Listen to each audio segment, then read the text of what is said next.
একটা কুকুর আমাকে কামড়েছিল। আমি তাকে মারিনি, বরং খাবার দিয়েছিলাম। তারপর সে আবার কামড় দিল, তবুও আমি তাকে আবার খাবার দিলাম। ফলটা কি হলো জানো? যখনই সে ক্ষুধার্ত হতো তখনই এসে আমাকে কামড়াতো। তখন আমি বুঝতে পারলাম আমার ভালোত্বটাই তার কাছে আমার দুর্বলতা হয়ে গেছে। এরপর আমি তার থেকে দূরত্ব তৈরি করলাম। এখন সে পিছন থেকে ঘেউ ঘেউ করে আর আমার বদনাম করে, কারণ এখন আর সে আমার কাছ থেকে কোনো লাভ পায় না।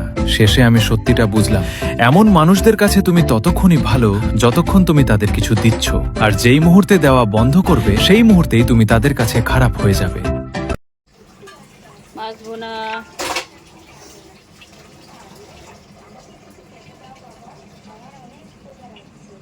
এদিকে আছে ডাল ভর্তা,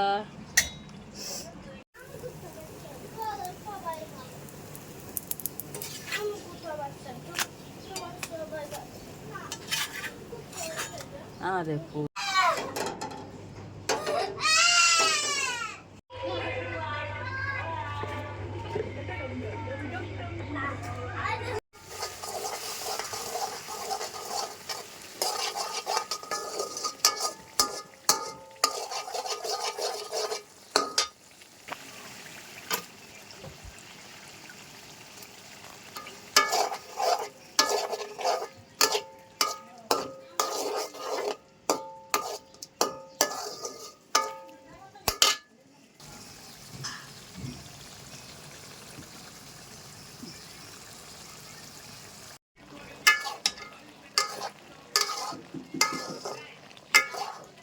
ঢেঁড়সটা কষিয়ে নিচ্ছি, আর একটু হোক, তারপর মাছ দিয়ে দিব, তারপরে ঝোল করব। মশলা মনে হয় কম হয়ে গেল কিনা।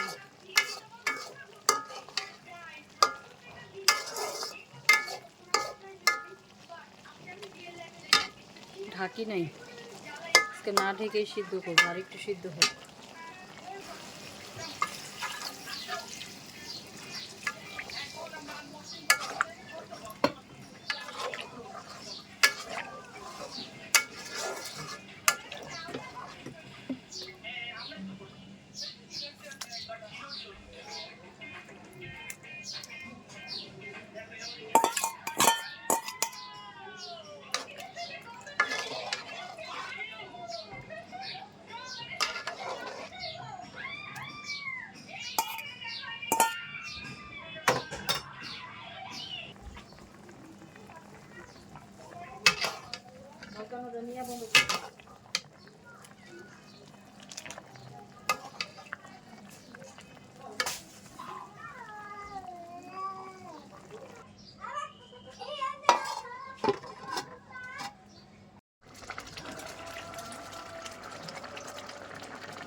মশলা কি বেশি হয়ে গেল নাকি আল্লাহ জানে।